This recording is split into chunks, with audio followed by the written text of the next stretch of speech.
चलिए, तो जय हिंद के इस उद्घोष के साथ आपने एक नई सोच जो है तमाम लोगों को दी है। जी, बस 5 मिनट और हमारा सेशन। हमारे साथ महावीर चक्र विजेता यहाँ पर मौजूद हैं, जरा उनको भी सुन लें अगर आपके पास 5 मिनट का वक्त हो। जी, यहाँ पर हमारे साथ हवलदार दिगेंद्र कुमार सिंह महावीर चक्र विजेता हैं करगिल युद्ध के। मैं एक चीज जब हम लोग देख रहे थे, कल विंग कमांडर अभिनंदन के तमाम तरह के वीडियोस जो हैं सामने आ रहे थे, तो हमारे दिमाग में एक ही सवाल गूंज रहा था कि भाई आप लोगों की ऐसी कौन सी फौलादी ट्रेनिंग होती है कि दुश्मन के बीच भी आप आंखों में आंखें डालकर जवाब दे पाते हैं। और कई वीडियोस ऐसे आए जो नहीं दिखाए गए हमने, क्योंकि वो आपत्तिजनक वीडियोस थे, हम अपने सैनिक को ऐसे नहीं दिखाना चाहेंगे, लेकिन उसमें भी वो बिल्कुल डटे हुए हैं, एक हीरो की भांति, एक फौलाद की भांति कि कुछ भी करते रहो, मैं बिल्कुल तटस्थ रहूंगा। और आपने तो करगिल युद्ध में वो करके भी दिखाया। तो ये कहां से इतना फौलाद जैसी सोच और ट्रेनिंग कहां से आती है? भारत माँ की मिट्टी से। और जो माँ पैदा करती है उसके शरीर से जो दूध पीते हैं ना, उसमें मेरी माँ यही कहती कि बोले बेटा तूने किसका दूध पिया है? मेरे को स्वतंत्रता सेनानी फ्रीडम फाइटर की बेटी का दूध पिया है जो शहीद हुआ था। और मैं उसका बेटा हूं जिसने 1948 में चौधरी शोधान सिंह प्रचारी का बेटा हूं मैं, जिसने 1948 में दुश्मनों के दांत खट्टे किए थे और 5 गोली लगने बाद में मेरे को 1969 में पैदा किया था। और अब ये बताना चाहता हूं कि आपने बोला कि 5 मिनट का टाइम है। नहीं, टाइम पूरा है, इनके लिए कह रही थी मैं तो ये कह रहा हूं कि मुझे 5 मिनट का टाइम दिया जाए, मैं ऐसा इलाज कर दूं पाकिस्तान का जो आज तक किसी ने करा। ये कहता है कि मेरे पास परमाणु है, चला के तो दिखा। अगर एक चलागा तो 20 ठोकेंगे। और मेरे देश के अंदर 60 लाख यूथ है, वो सारे मेरे साथ में है, सारे के सारे हम पाकिस्तान में जाएंगे और परमाणु चला लेगा। इधर हमारे बूढ़े जैन बोल देंगे चले जाएंगे, कोई दिक्कत नहीं। लेकिन हम तो वहीं होंगे ना। और जब कह रहे हैं कि 370 और 35 हटाई जाए, तो हमारे देश के अंदर बेटी बचाओ अभियान चल रहा है, तो रांडे कितने हैं आपको सबको मालूम है? कम से कम 20% हमारे बच्चे अभी कुआरे है, कह दो चाहे रांडे कह दो उनको। नहीं, भाषा जरा हमारा राष्ट्रीय चैनल थोड़ा सा ध्यान रखेंगे। वो उनको कश्मीर में बसा जाए तो कश्मीर का अपना आप ऑटोमेटिक इलाज हो जाएगा। रही बात ये लड़ाई की, तो कारगिल युद्ध के अंदर उन्होंने देखो दुश्मन को हरासमेंट करने के 3 तरीके हैं। सबसे पहले उसका मोरल डाउन करो, दूसरा उसका एडमिनिस्ट्रेशन खत्म करो, और तीसरा उसे फाइट टू फाइट करो। तो ये 3 तरीके से दुश्मन मरता है। और मुश्किल वक्त कमांडो सख्त, ये हमारे को ट्रेनिंग में सिखाया जाता है कि कितना भी मुश्किल वक्त आ जाओ, कमांडो उतना ही सख्त होगा। जब कहीं भी ले जाओ, एक कमांडो 1000 के बराबर होता है, एक कमांडो 1000 के बराबर होता है। जो कमांडो की ट्रेनिंग ले ली जिस सैनिक ने, वो हवा पानी अग्नि जब कहीं भी मार नहीं खा सकता, दुश्मन मार खाएगा उससे। क्योंकि कमांडो वही सेलेक्ट होता है जो हर साल 10,000 मिलिट्री मैन जो अपनी बटालियन के टॉप पर होते हैं, वो कमांडो ट्रेनिंग के लिए आते हैं। और उसमें टोटल 10,000 में 300 सेलेक्ट होते हैं। अब आप लगा सकते हो कि वो कितने होते हैं।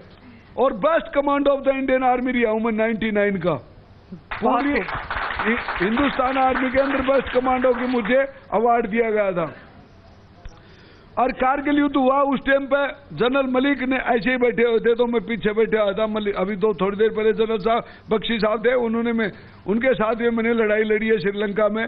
तो वो जनरल कलकट साहब थे वहां पर, जो श्रीलंका के अंदर उनकी बचाते हैं, उनके ऊपर एलटीटी ने ग्रेनेड ऐसे मारा, वही ग्रेनेड कैच करा रहा, एलटीटी को वापिस मारा। तो उसी टाइम जनरल कलकट मुझे यह कहता है, बोले बेटा तेरा क्या नाम है? मुझको सर दिगेंद्र। बोले तो दिगेंद्र नहीं, कोबरा है। कोबरा का वसूल होता फाइट एंड डेथ, मेरा वसूल था अटैक एंड फिनिश। भाई दुश्मन दिखते ही ठोको। और ये हमारे देश ने नहीं किया। अगर 1947 में दुश्मनी करी तो उसी टाइम ठोकना चाहिए था। 62 का क्या मतलब था? फिर 65, 71 और कारगिल का क्या मतलब था? जब दुश्मन दिखता उसी टाइम दुष्ट को तो पेट में ही मार देना चाहिए। ये चाणक्य नीति बताती है। तो जब बार बार करे, अभी मैं बताता हूं कि जीत किसको कहते। मैं 20 सैनिक लेके गया और 20 में से 19 शहीद हो गए। और उनके 50 मारे आए, मैं खुश नहीं हूं। क्या आप खुश हैं? नहीं है। अपने आप को बचाते हो दुश्मन को मार करके दी जगह पर कब्जा करना सबसे बड़ी बहादुरी है। यानी कि कम नुकसान और दुश्मन का ज्यादा नुकसान, उसको विजय कहते हैं। कारगिल में हमारे 596 शहीद हुए थे और उनके 800 हुए थे। और विजय दिवस हम भी मनाते हैं, लेकिन वो तो नहीं मनाते क्योंकि वो हार गए। और वो विजय दिवस कभी मना ही नहीं सकते, उनकी सोच ही घटिया है। मैं सबसे एक अनुरोध करता हूं, देश के प्रधानमंत्री जो काम किया ना, सबसे पहले मिसाइल ठोका है। जो बिहार में से ठोकेगा तो लाहौर में जार पड़ेगी, रावलपिंडी पे पड़ेगी। हमारा क्या लग गया, इतने तो पटाखे फोड़ देते बच्चे है? उनका नुकसान होगा। पानी बंद किया जाए उनका, जितने भी नदी पानी बंद किया जाए। मैं कहता हूं, मैं राजस्थान का रहने वाला हूं, मेरे गांव में पानी नहीं है और पाकिस्तान पानी पी रहा, लड़ाई मैं कर रहा है देश के लिए। ये कौन सा इंसाफ है? बताइए मुझे कि जो योद्धा जो लड़े हैं वो उनके लिए तो पानी पीने के लिए नहीं, और जो मारने वाले थे उनके लिए नदी चला रखी आपने। कौन सा समझौता है ब्लड? ये कौन सा समझौता हुआ? मैं पूछना चाहता हूं देश के प्रधान चौकीदार से कि पहले पानी बंद करो, क्योंकि जब दुश्मन होगा उसको घूंटी नहीं पिलाते। आप किसी से दुश्मनी कर ली, किसी घर गए हो, बोले मैं तेरा पानी भी नहीं पीऊंगा आज के बाद में, वो साला हमारा क्यों पी रहा है पाकिस्तान? उसका पानी बंद किया जाए और उसके बाद में उसके साथ वो जैसे हमारे साथ में किया ना जी, वैसा बर्ताव किया जाए। अभी मैं आपको बताता हूं कारगिल की दास्तान, छोटी सी। ये बातें तो जनरल बख्शी बता देगा, मैं क्या बताऊंगा। चलिए, हाँ बिल्कुल। आपको महावीर चक्र किसके लिए नवाजा गया, हम चाहेंगे कि वो भी आप बताएं ताकि आपसे प्रेरणा ले सकें। ये बताना चाहता हूँ, कारगिल 1999 में 1 जून को हमारी बटालियन 2 राजपूताना राइफल्स, जिसमें विजयन थापर की मां थोड़ी देर पहले यहाँ बैठी थी, उसके बेटा का गुरु मैं हूँ, उनका इंस्ट्रक्टर मैं हूँ। जो विजयन थापर वो लड़का था, वो बोलता गुरु जी मेरे को ऐसा तरीका बताओ, आप कमांडो इंडियन आर्मी के टॉप पर कि लड़ने का तरीका बताओ। मैंने उन बच्चों को वही सिखाया था। मैं इंस्ट्रक्टर हूं मेरी बटालियन 2 राजदीप का, जो मैं कमांडो ही तैयार करता था और आज भी करता हूं। आज रिटायर होने के बाद मेरी बटालियन जयपुर है, लेकिन मैं वहीं जाता हूं। मैं मेरी बटालियन में आज भी बच्चों को मोटिवेट करता हूं कि मर्द एक ही बार मरता है और ना मर्द डेली मरता है। सुबह मरता है, शाम मरता है, और मरना निश्चित है। ना मेरा दादा जिंदा, ना पड़दादा जिंदा, तो मरना तो मेरे को भी है पक्का, कन्फर्म है ये तो फिर बात रहे क्यों? जो 46 शहीद हुए थे उनको दुख इस बात का है कि हमारे बेटे लड़ते हुए शहीद नहीं हुए। देश का सर्वोपरि बलिदान होता है शहीद होना, इससे बड़ा बलिदान कोई दे सकता है? तो मेरे बाप के 5 गोली लगी थी तो मेरे बाप एक ही बार कहता था, बेटा वीर भोग्या वो सुंदरा, इस धरती का ना वो सुंदरा है, इसमें वीर ही स्वाद ले सकता है। कायर तो बैग ठाते भी रहोगा, स्कूल में जाते भी रहोगा, टेस्ट आकर और रब बोलो बाहर मर गा जब भी रहोगा है। तो मतलब हर जगह कायर तो हर जगह मरता है। बोलो 4 सीढ़ी चढ़नी है फलाने होटल में, अरे बाप रे कैसे चढ़ेंगे। और जब ताज में इसको चढ़ना था तो इसने नहीं देखा, तेवतिया नहीं देखा कि मुझे गोली लगेगी, इसलिए कहा कि ठोकूंगा, और ठोका इसने। अपना जैसा तरीका, जैसा दिमाग आता है वो से ठोकता है। तो आपने करगिल में क्या करा था? थोड़ा सा बस वक्त की कमी है तो आप बता दें। हाँ, वो भी ताकि लोग अपने देश के पास भी कमी है, क्योंकि जब पंडितों को बाहर निकाला तो अभी तक उनको वापस नहीं बसाया। वक्त कहाँ है? आपके दिल में बहुत गुबार है। और कश्मीर से पंडितों काट दिया उनके बाग बगीचों पर और उन्हें कब्जा कराया, वक्त कहाँ है बेटा? है अभी अभिनंदन को वापिस लाया, पूरा देश झूमा उठा, बोले बहुत अच्छी बात है। और हम भी कहते हैं अच्छी बात है। वो क्यों छोड़ा उसने? क्योंकि उसका टेटवा चारों तरफ से बता दिया, पाकिस्तान को आगे पीछे से बीच रह गया अपन ने। लेकिन कह रहे मोदी जी पीछा रखो, और बीचने के बाद जब मुट्ठी खुले ना तो वो साफ होना चाहिए पाकिस्तान। बस यही बात है, लड़ाई बंद नहीं होनी चाहिए। मैं कहता हूं लड़ाई होनी चाहिए, कैंसर का रोग है। जब मैं कारगिल लड़ाई के अंदर वो 44 हमारे 44 शहीद करे थे, मैंने तो 48 मार रखे कारगिल में। हाफ सेंचुरी में 2 की कमी है ही ना, तो उसे 48 पाकिस्तानी टपका रखे कारगिल में। तो उस सोवलिंग के ऊपर जनरल मलिक ने यह कहा था कि ये तिरंगा झंडा फहराने वाला कोई कर्णबली है इस धरती पर। मैं को जनरल साहब, हिंदुस्तान की धरती में करोड़ों जनरल है, करोड़ों कर्णबली है जनरल साहब। बोले वो कैसे है? मुझको नाम बदली हो रहा भाई, कौन वही है? अगर मैं गलत कह रहा हूं तो बताओ मुझे। तो बोले बोल बेटे तेरे क्या प्लान है? मैं तोलोलिंग पे झंडा मैं फहराऊं। बोले कैसे? मैं 14 घंटे में पीछे से रस्सा बांध के तोलोलिंग पे इंडियन आर्मी के 3 हमले होते, जिसमें एक बटालियन के 18 बेटे, एक के 22 एक के 28 शहीद हो गए थे, और कईयों की डेड बॉडी तो ऊपर पड़ी थी। उनकी 5 नॉर्दर्न लाइट इन्फेंट्री बटालियन थी, और उनका कमांडर था मेजर अनवर खान, जो पाकिस्तान की 5 नॉर्दर्न लाइट इन्फेंट्री का कमांडर था। वो तोलोलिंग के ऊपर बैठा हुआ था, और कहते हैं हमारे पेपर में भी यही आती थी, घुसपैठी ब्लडी घुसपैठी। भारतीय सेना से कितनी देर मुकाबला कर सकते हैं? करवा के दिखाओ मुझे। 6 महीने ट्रेनिंग देने वाला कितने भी पाकिस्तान का 6 महीने ट्रेनिंग दिखाओ, अकेला ही पढ़ू मैं। कर्नल साहब ये जवान 3 और वहां का 3000 बराबर है। फौज का मुकाबला फौज ही कर सकती है, टैंक को टैंक ही बर्बाद कर सकता है, मिसाइल को मिसाइल ही, और रॉकेट को रॉकेट ही, फाइटर को फाइटर ही बर्बाद करता है। अगर वो फाइटर नहीं होता अभिनंदन के पास, तो वो फाइटर को कैसे बर्बाद करेगा? इंसान को इंसान ही मार सकता, तोप मुझे नहीं मरता कभी। तोप खुड़का करती है, वो आप दो अपनी तोप बरसरी है, हम जानते हैं। तोप का एक गोला जहां पड़ गया वहां जाकर हम बैठ के बीड़ी पीते थे।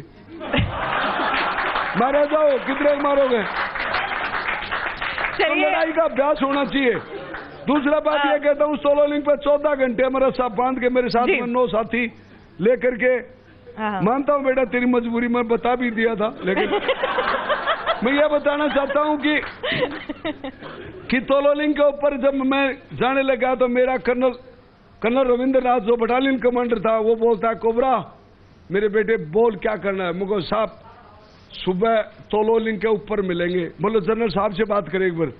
मुझे हाँ बेटा। बोले बेटा तोलोलिंग पर सुबह झंडा फहराता है तो तेरा नाश्ता मैं खुद लेके आऊंगा। मलिक साहब ने कहा, मुझे साहब फिर तो मौज होगी, जनरल के हाथ से खाऊंगा कल सुबह नाश्ता है। तो ये तो खुशी के पल होते हैं, लेकिन दुख भी होता है साथ के साथ। जब मेरे 9 साथी कमांडो सुबेदार भवरलाल भाकर, सुबेदार सुमेर सिंह राठौड़, सीएचएम यशवीर सिंह और सुल्तान सिंह नरवारिया, मेरे 9 कमांडो जो वो भी ब्लैक हेड कमांडो थे, जो मेरे से भी तगड़े थे, जो आज इस दुनिया में नहीं है, दुख है। तो उन्होंने बोला कोबरा तेरी प्लाटून है, ये कोबरा टीम, क्या इरादा है? मुझे सीनियर तो तुम सब हो, मैं कहां से बन गया सीनियर? बोले कोई बात नहीं यार, तू बता क्या करना है? मुझे पहले बैंकर को मैं बर्बाद कर दूंगा। तो बहुलाल बोलता दूसरे को मैं, तीसरे को, ऐसे हम 10 के 10 डिटेल हो गए। और जैसे ही तोलोलिंग के ऊपर चढ़े तो उसके ऊपर हमारी बिफोर्स गन वगैरह सब फायर कर रही है। तो उनको सारों को बोला मुझे 1 मीटर ऊपर आवा दे फायर को, और फायर के नीचे से घुस के हम सांप की तरह रेंगते हुए दुश्मन के जैसे ही नजदीक पहुंचे तो फर्स्ट बैंकर के पास में जैसे गए, दुश्मन की बैरल ऐसे लगी हुई थी, वो फायर नहीं कर रहा था। मैंने उस बैरल का, मुझे मालूम नहीं कि इसमें बैरल है, नहीं तो मैं पकड़ता ही नहीं। तो मैं ऐसे हाथ मारा, वो बैरल मेरे हाथ में आ गई, तो अपनी तरफ जैसे खींचा उसने फायर कर दिया पाकिस्तानी ने। तो पहले गोली यहाँ लगी और 3 ये सीने में लगी। गोली का दर्द मैं बताता हूँ कैसे होता है जी। हाँ। देख रहे हो आप, दिखाई दे रही है आपको? ये 3 गोली लगी हुई है। ये 3 गोली लगने के बाद में मैंने, और 2 गोली मेरी AK-47 में लगी, वो भी छूट गई। छूटते मैंने सोचा मोरे मालिक मैं एक योद्धा हूं, तूने मेरे हथियार खोस लिया। लेकिन आप सबको बताना चाहता हूं, अपने बच्चों ये बोला, जो खुद की रक्षा नहीं करता उसकी भगवान नहीं करता, और जो खुद की करता है उसकी भगवान जम के करता है। मैंने हैंड टू हैंड ग्रेनेड निकाला और उसकी पिन काटी 1 और 2 और लाडू की तरह भीतर रखा दिया उस बैंकर में। जैसे ही अंदर बैंकर, वो दीवार मोटी थी पत्थरों की, उसके अंदर ठोका, ठोकते मैं वहीं लेट गया। लेटते अंदर से हवा बड़ाम दे फटते अंदर, अल्लाहू अकबर का फरकाट एक मुझको मरिया तो है, चाहे एक भी मरिया हो भाई। आइडिया उनका मेजर अनवर का, जो मेरे 9 साथी थे वो साइड में ऐसे जा रहे थे, और जो 2 कंपनी का असाल्टिंग ग्रुप थी। तो चलिए आपने अपनी पूरी शौर्य गाथा यहाँ पर सुनाई है, हमें वक्त की कमी है, मैं माफी चाहूंगी आपसे। अभी 1 सेकंड 2 मैं सिर तो काट लिया बेटा मैंने। इस इतना कीमती टेस्ट है बेटा, इसको नहीं, बिल्कुल बिल्कुल समझ अपना हिंदुस्तान दूसरे के कंट्रोल में है अपना टेलीविजन, अपने हाथ में होगा ना, साल बाद बेटा दिखी जाएगी होगी। सो जब विवेकानंद है, सुनो, 2 ताली मत बजाओ, ताली, और वो दूसरे नेताओं को अच्छी लगती है, फौजी को नहीं, फौजी को आशीर्वाद है। जब विवेकानंद अमेरिका में 0 पे बोल सकता है तो मैं तो सच्चाई बोल रहा हूँ बेटा। नहीं बोलिए बोलिए। तो वहां तो टाइम नहीं था। तो मेरा कहने का मतलब यह है कि उस जगह पर जब मेरे 9 साथी, जो उन्होंने तो बोला याली दुश्मन का चौथा हमला भी फैल करेंगे। अपने वाले बोले बोल बजरंगबली, अड्डा सपरे होगी। मेरे 9 साथियों किसी का 10, किसी का 15-15, 20-20 गोली लगी। और वो आखिरी हर आदमी की आवाज गूंज रही है, लेकिन समय कम है, बता नहीं सकता कि वो हर आदमी ये कह रहा है कोबरा इन कुत्तों को मत छोड़ना, तेरी पोजीशन बहुत बढ़िया। उनकी गन ऐसे फायर करी, गन के नीचे घुस रहा हूं मैं, मेरे को मुड़ तो सकती नहीं। फर्स्ट एड किया, ग्रेनेड काटा और लाडू की तरह धड़क। सुबह 4 बजे तक दुश्मन के 11 बंकर उड़ा दिए। कितने? 11 बंकर उड़ा दिए। मुझे नहीं मालूम उनमें कितने मरे कितने नहीं मरे। 12 गोड़ा जरूर सुना। या अल्लाह, टुकड़े हुए थे छोटे छोटे। उनका मेजर अनवर खान ऊपर बैंकर के ऊपर बैठा था, 2 चमचू से फायर कर रहा था। आप बोला हिंदुस्तानी कुत्ते बाहर निकल, मुझको मैं के कुत्ता हूं, बाहर निकलूंगा भाई। तो उसके बाद में मेरे दोस्तों, उसके बाद में पीछे चढ़ के मेरा लहसराग बच्चन सिंह का साथी उसकी एलएमजी लेके जैसे ऊपर चढ़ते मोहम्मद अनवर खान संभाल, हिंदुस्तान का सिपाही पीठ पे गोली नहीं मारता। और मैंने जैसे उसको गोली फायर करी, उसने अपनी पिस्टल काटी, दड़ वो गोली मेरे यहाँ मारी। मेरी गोली उसकी पिस्टल में लगी, मेरी रोक भी पड़ गई एलएमजी में। धोखा एलएमजी, हथियाकू कमांड में भी धोखा होगा। उसने मेरे पे सीधी डाई मारी, बोला याली कोबरा तेरे को 93 में नहीं मारा, अब मारूंगा। 93 में भी उनकी बटालियन के 16 सिर काट के लाए थे ये हाथ। हाँ, ये सर्जिकल स्ट्राइक की पहली फाइल इस बॉडी से पड़ी हुई है, आपको बता दी हुई है बात। तो उसके बाद में वो मेजर अनुकार पर झपटा, उसने उसका टेटुआ पकड़ लिया मैंने, यहाँ से सीधा का सीधा ऐसे गुड़ता वो नीचे। अब बोला हिंदुस्तानी छोड़ दे मुझे, मैं क्यों बरात मारे छोड़ दूं। उसके बाद में कमांडो टाइगर लिया, कमांडो टाइगर जो चक्कू जो साइनाइड में डुबा था वो लिया, रुका भच बैठाया गर्दन में, बैठाते हुए मैं गया काम से। उसकी मुंडी काटी, मुंडी काटने के बाद में भारत माता ही से बोली तो अमेरिकी सैटेलाइट में मेरी कमांडो वाली डाडी वाली फोटो आ गई, जो गूगल पे आप देखना, दिगेंद्र कुमार सर्च करे, कमांडो वाली फोटो है मेरी। बिल्कुल। और उसके बाद तो आपके बारे में और पढ़ना पड़ेगा। उसके बाद में उसको बॉडी के ऊपर लिया, लेने के बाद तिरंगा झंडा काटा और पत्थर का सारा लगा, उसी बॉडी में काट दिया तिरंगा झंडा। ये वही हाथ है। देश का प्रधानमंत्री जब आया, मेरे को अटल बिहारी वाजपेयी ने आकर के श्रीनगर हॉस्पिटल में जैसे मैं उतरा, वहां से उठाया तो मेरे 3 थप्पी मार के बोलता, वारे मेरे बेटे करण बल्ली तने 48 मारे। मुझे है मन तो मेरे को बोले तने 48 मारे, हाफ सेंचुरी में 2 की कमी अभी तक नोट आउट है। मेरे को उसका 2019 में पूरी हो जाएगी।